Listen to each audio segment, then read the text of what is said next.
ఎంతమంది హ్యాపీగా ఉన్నారు? ఎంతమంది జాగ్రత్త పడతారు?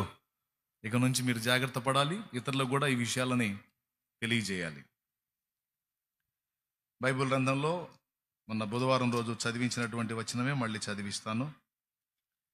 అక్కడ చెప్పగోరినటువంటి సందేశం సగంలోనే ఆ రోజు ఆపేశాను, టైం లేక. ఇంకా 2 ప్రాముఖ్యమైన విషయాలు ఉన్నాయి, వాటిని మీ దృష్టిలోనికి తీసుకొని రావాలి. అందుకే నేను అదే వచనాన్ని మళ్ళా చదివిస్తాను. మార్కు సువార్త 11వ అధ్యాయము 12వ వచనం నుంచి చదువుతున్నాను, చూడండి.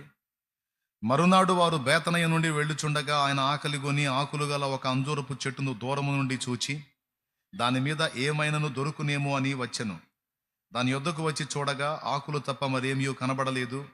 ఏలయనగా అది అంజూరపు పండ్ల కాలము కాదు. అందుకు ఆయన, ఇక మీదట ఎన్నటికి నీ పండ్లు ఎవరునూ తినకుందురుగాక అని చెప్పెను. ఇది ఆయన శిష్యులు వినిరి. చిన్నమాట ప్రార్థన.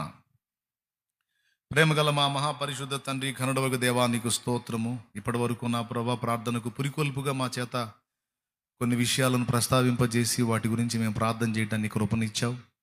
అలాగే సువార్త వ్యాప్తికి క్రొత్త దారులు ఎలా తెరవబడుతున్నాయో ఆ సంగతి విని సంతోషించేటట్టు చేశావు. అలాగే ఆ AI ద్వారా దాన్ని వాడుకొని కొంతమంది సాక్ష్యాల మీద బోధ జల్లేటువంటి కుట్రల గురించి కూడా హెచ్చరిక చేశావు.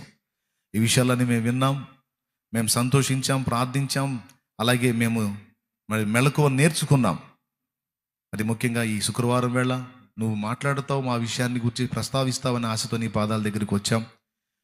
మరి భవిష్యత్ సంభవాల గురించి మమ్మల్ని హెచ్చరించిన మీరు ప్రస్తుతం మా గతిని గురించి, మా స్థితిని గురించి, మా కర్తవ్యాన్ని గురించి మాతో మాట్లాడి మమ్మల్ని ప్రోత్సహించమని, ఉపదేశాన్ని అడ్డగింపు చూసే దురాత్మ దయ్యపు అంధకార శక్తుల ప్రభావం నేస్తున్నామును బంధిస్తున్నాం.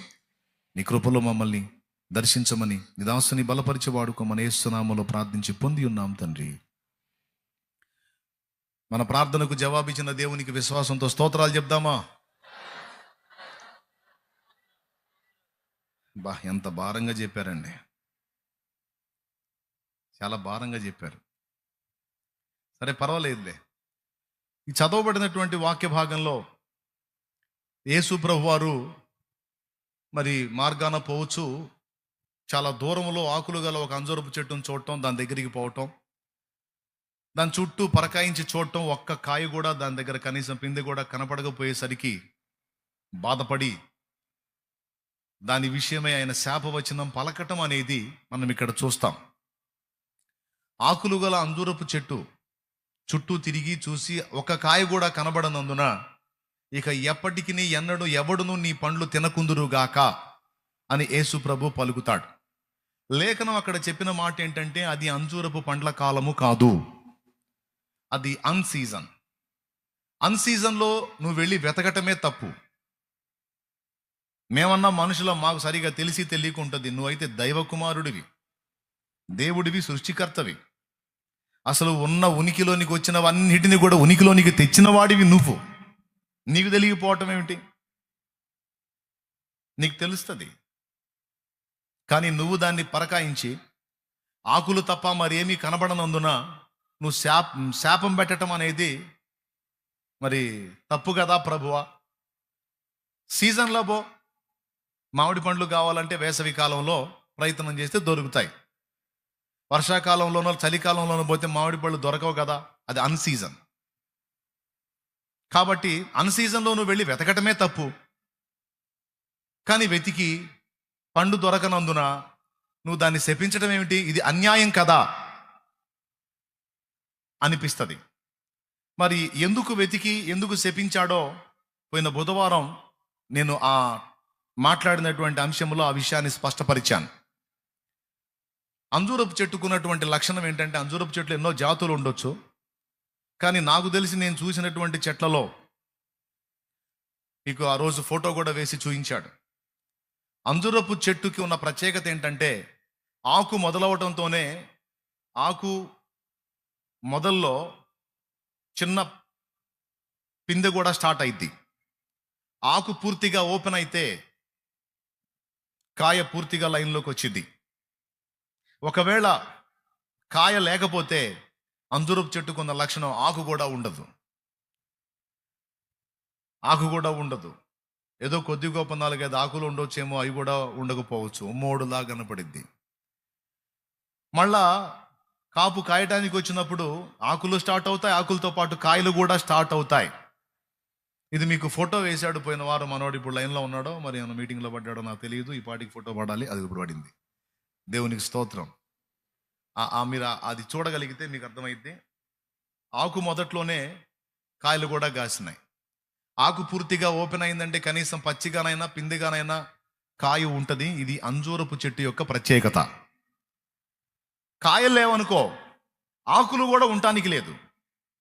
కానీ ఇక్కడ ఆకులు మాత్రం పెద్దవి కనపడుతున్నాయి, కాయ ఒక్కటి లేదు, పండు లేదు, పిందె లేదు. అంటే ఇది వేషధారణకు సాదృశ్యంగా ఉంది. వేషధారణకు సాదృశ్యం. తమ దగ్గర దేవుడు చెప్పినటువంటి ఆత్మ ఫలం ఉండదు, కానీ వెలిచూపులకు మాత్రం భక్తి ముసుగేసుకొని నేను దేవుని బిడ్డనే, నేను దేవుని సంబంధనే అని ప్రగల్భాలు పలుకుతారు.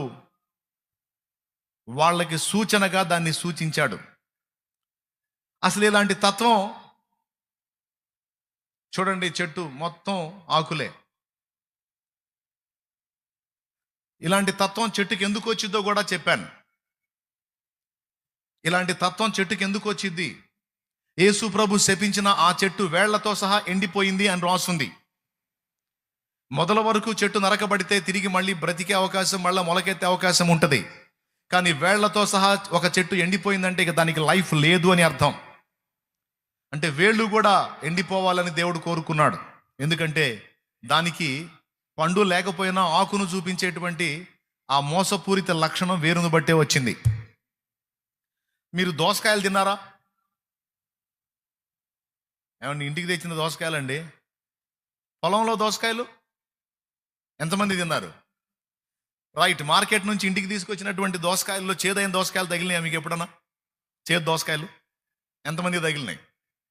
రైట్. బీరకాయల్లో చేదు బీరకాయలు ఉంటాయని తెలుసా మీకు? ఎంతమందికి తెలుసు? బీరకాయల్లో కూడా చేదు బీరకాయలు ఉంటాయి. అలాగే ద్రాక్ష వల్లుల్లో కూడా, ద్రాక్ష తీగకు పుట్టేటువంటి ద్రాక్ష కాయల్లో కూడా కారు ద్రాక్షలు ఉంటాయి. చేదుగా ఉండే ద్రాక్ష పళ్ళు కూడా ఉంటాయని మీకు తెలుసా? ఉంటాయి. నిక్కమైన ద్రాక్షవల్లి వల్లే నేను నిన్ను నాటి తిని, నీవెట్లు జాతిహీనపు ద్రాక్షవల్లి వైతివి. నేను నీ నుండి మంచి ఫలములు ఆశించగా నీవు కారు ద్రాక్షలు కాచితివేమని యెషయా గ్రంథం 5లో ద్రాక్ష తోట నాటించిన యజమానుడు అడుగుతాడు. బాగా వినాలి.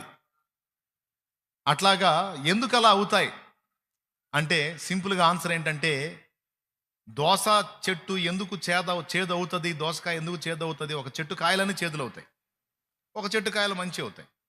అవునా కదా? అట్లా కాకుండా ఒక చెట్టుకే చేదు దోసలు మంచి దోసలు పోస్తాయా? మీకు దండం పెడతా, చెప్పండి. మీరు తెలిసిన వాళ్ళు చెప్పండి. ఏమండి, పొలంలో ఎప్పుడు పనిచేసే రైతాంగం ఉన్నారు మీలో, చెప్పండి. ఒక చెట్టుకే మంచి దోసలు చేదు దోసలు కాస్తాయా? ఒక చెట్టు చేదైందంటే చెట్టు మొత్తం చేదేనా? డౌట్ లేదుగా. ఎందుకు అట్లా? ఒక చెట్టు మంచిగా తీపి కాయ ఉందనుకో, చెట్టు కాయ అంతా కూడా తీపే ఉంటుంది. కారణం ఏంటంటే ఆ చెట్టు వేరులో ఉన్నటువంటి సమస్య అది. దాన్నే హెబ్రీ పత్రికలో అన్నాడు, చేదైన వేరు ఏదైనా మొలచి మిమ్మల్ని కలవర పెట్టకుండా చూసుకోండి. చేదు వేరు ఫలితం అది. ఆ వేరు ద్రాక్ష చెట్టు కానీ, బీర చెట్టు కానీ, దోస చెట్టుకు కానీ ఆ వేరు పుట్టిందనుకో, ఆ మూలంలో ఈ చేదు వేరు టచ్ అయింది కాబట్టి ఇక దాని నుండి వచ్చేటువంటి ఫ్రూట్స్ అన్నీ కూడా చేదైపోతాయి. అలాగే కొంతమంది యేసు ప్రభువుని నమ్మిన వాళ్ళకి బేసిక్స్ సరిగ్గా పడవు. వాళ్ళు నేర్చుకున్నటువంటి భక్తి జీవితపు అనుభవం, ఆ నేర్చుకున్నటువంటి గురువులు ఎవరైతే ఉన్నారో, నేర్పిన గురువులు, వాళ్ళు చేదైన వేరు కలిగిన వాళ్ళైతే వాళ్ళ దగ్గర శిష్యరికం చేసి వాళ్ళ దగ్గర భక్తి నేర్చుకున్నటువంటి వీళ్ళకు కూడా అలాంటి దరిద్రగుట్టు లక్షణాలే వస్తాయి. యథా రాజా తథా ప్రజ, యథా దేవ తథా భక్త, యథా గురు తథా శిష్య. అలాగున కొంతమంది వ్యక్తులు ఈ చేదైన వేరు కలిగిన వాళ్ళు ఫలాలు ఉండవు వాళ్ళ దగ్గర. ఆకులు గల అంజూరపు చెట్టులాగా బిల్డప్ మాత్రం సమాజాన్ని సంఘాన్ని ఉద్ధరించడానికి పుట్టినట్టుగా బిల్డప్ కనపడింది, కానీ దానికి సంబంధించినటువంటి ఫలము ఒకటి కూడా వారి దగ్గర కనపడదు. మళ్ళీ వాళ్ళు నోళ్లు తెరిస్తే మేము సంఘాన్ని ఉద్ధరించడానికి పుట్టాము, ఆ పాస్టర్ తేడా, ఈ పాస్టర్ తేడా, వాళ్ళు తేడా, వీళ్ళు తేడా, వాళ్ళు అట్లా, వీళ్ళు ఇట్లా, వీళ్ళు అట్లా, వాళ్ళు అట్లా అంటే అందరు తేడా, మేము మాత్రం పతివ్రతలం. అందరూ తేడా, మేము మాత్రం సత్యవంతులం, మహానుభావులం అని చెప్పి ఎక్స్పోజ్ చేసుకుంటూ ఉంటారు. ఇంకొక రకంగా చెప్పాలంటే ఇలాంటి మాటల మీదనే వాళ్ళు పబ్లిసిటీ అవుతారు, ప్రజల్లో గుర్తింపు పొందుతారు, ప్రజల్ని మోసం చేస్తారు, నిజంగా సత్యాభిలాష కలిగిన వారిలాగా. కానీ ఎవరిని వాళ్ళు అంగీకరించరు, ఎవరిని వాళ్ళు గొప్ప అనరు, ఏ భక్తుడిని కూడా ఒప్పుకోరు. వాళ్ళ దృష్టిలో ప్రతి భక్తుడు తేడానే. వాళ్ళు భక్త సింగ్ గారిని తిడతారు, డిజిఎస్ దినకరన్ గారిని తిడతారు, దేవుని చేతిలో బలంగా వాడబడ్డ దైవజనుల్ని అందరినీ దుయ్యబడతారు, దూషిస్తారు.